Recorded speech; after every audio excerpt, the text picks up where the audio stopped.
Good afternoon. Can't quite remember where we got up to with some of the things that have been happening in the garden, so I thought I'd just give you a quick rundown. Beginning here, you'll notice I now have 2 more pots with 2 more plants forming this half of my pot garden. I now have to do the similar thing under the bathroom window there. I have the tractor seat plant. I have a hellebore here, which has lovely black flowers, and I've got a sort of New Zealandy lily type plant there. I just really like hellebores, and so I also have, excuse the lorry, some more which I have planted out. So there's one here and one here. These are a different type of hellebore. I think it's the Niger species, the Christmas flowery one, whatever it's called, can't remember the common name, as opposed to the more traditional type of hellebore, one of which I have planted out over here, and another one I planted out in amongst the plants there in the deciduous hedge. But I have also taken receipt of other new plants, one of which I've put here by the remains of this tree which fell over in the storm. We still potentially plan to use this for an armillary base, but nevertheless. So what I've got down here is an evergreen mock orange. Mock oranges also happen to be one of my favourite plants. I have several dotted around all these borders. This one is slightly tender and is not necessarily totally frost hardy, which is certainly why, whilst it's young, I've got it protected during winter with this bubble wrap, which I've done with other tender plants. So it's a bit touch and go if this plant will thrive or even survive here. But I really like mock oranges. I love the fragrance of mock oranges, and not having space for another citrus tree in our citrus grove, but now having this space here, I thought, well, we could have something which smells like citrus at least, and provides another bit of evergreen sort of coverage there from the garden perspective, leaving us space here for another deciduous shade tree yet to determine what we'll plant there. And then lastly, over here underneath this plant, I have put 2 dwarf buddleias, one here and one here, and I've put an Australian native mint bush, I think that's called. So these will only grow to sort of 40-50 centimeters high and wide max. This one will grow into a plant that can be comparable to this one here.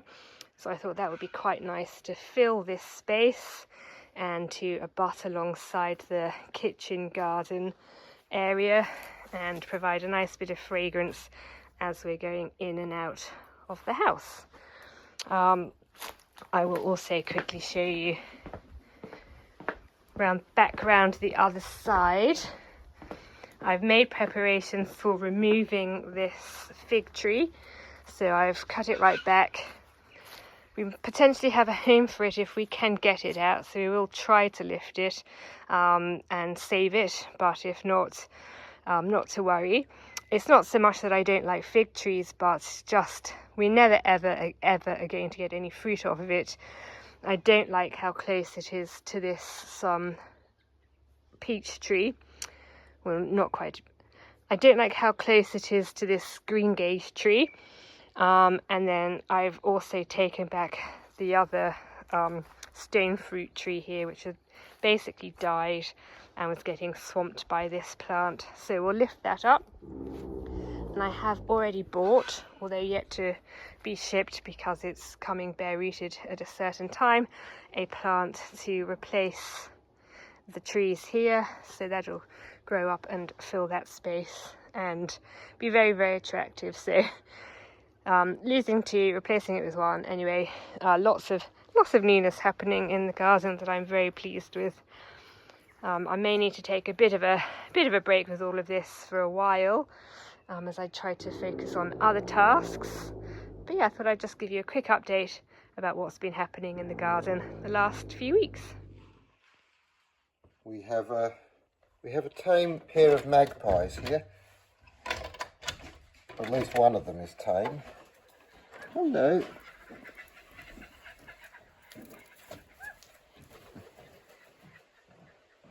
We like the magpies. They come, they take their one piece of biscuit, they fly away with it, and they're happy with that one bit of biscuit. Unlike the Currawongs, which will keep coming back forever for more and more biscuit. I better give them some biscuit anyway.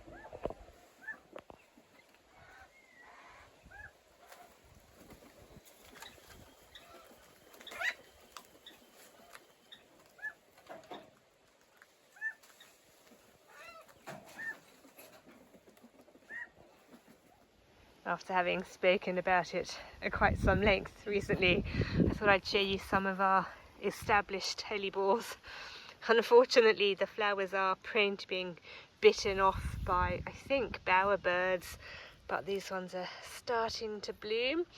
This one's got lovely, beautiful white flowers with this purple edge. More to come. They do suffer a bit from being out in the wild. As I say, they are vulnerable to animals, but I persist anyway because I love them so much. The beautiful flowers like bells. And this one here is a much darker purpley one, looking like it's gonna potentially put on quite a good display for us this year.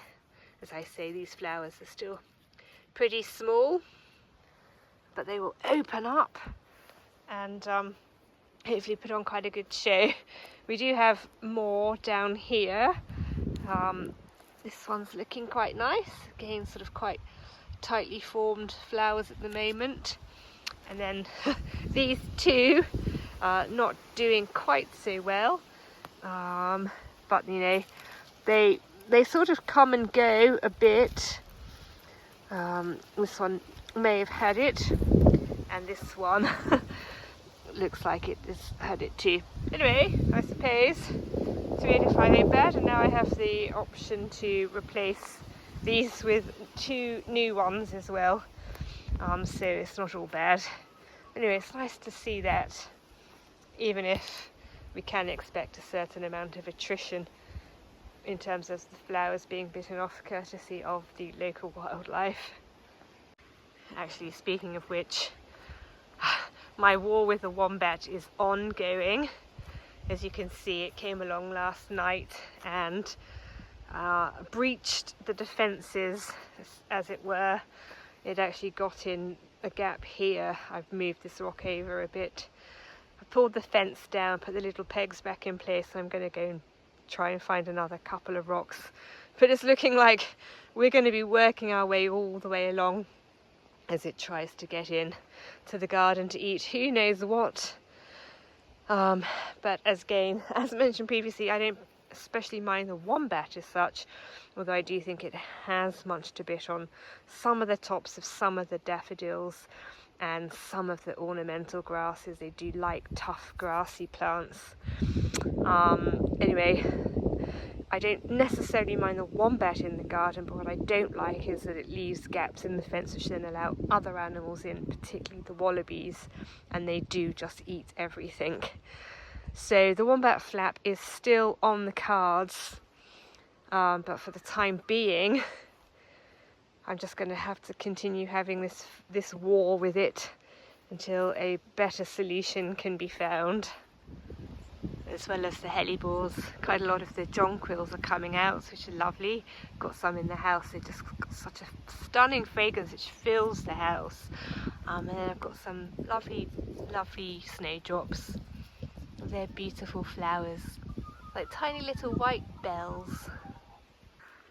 But what we're up to now is we're about to go and put the sheet of tin up on the roof to finish off the patching up the roof job. So I've taken all the wrapping off. We actually sent 2 sheets, which is sort of strange but also handy. Anyway, so I've taken the wrapping off. The ladder is in situ. So now I'm going to carry the sheet over and we'll see what we can do. It's logistically going to be quite tricky because we have the chimney there to contend with, which we can't particularly remove. But also now we've got the bar that the solar panels sit on top of, so we're going to have to somehow be able to feed it under that bar but also over the chimney. So fingers crossed, it's quite bendy. We do have a plan of action as to how we're going to do it, but we'll see. I wanted to show you this. We were accidentally sent 2 sheets, oh well, but I rested the spare one up against this wall to try and give us an idea of what the kitchen garden has the potential to look like, whether in fact we use this sheet or whether we get a different sheet with smaller corrugations, different colour. That's all up for grabs, and we certainly wouldn't want it that high. I'd probably trim it off about this length, but that'll give you an idea of what the kitchen garden is going to look like. So picture a retaining wall made of corrugated iron with corrugated iron, raised beds inside it, nice gravel floor, and then a cage all around it to help ensure that at least one part, fingers crossed, of our garden we will be able to get useful produce out of, safe from the birds and safe from the animals.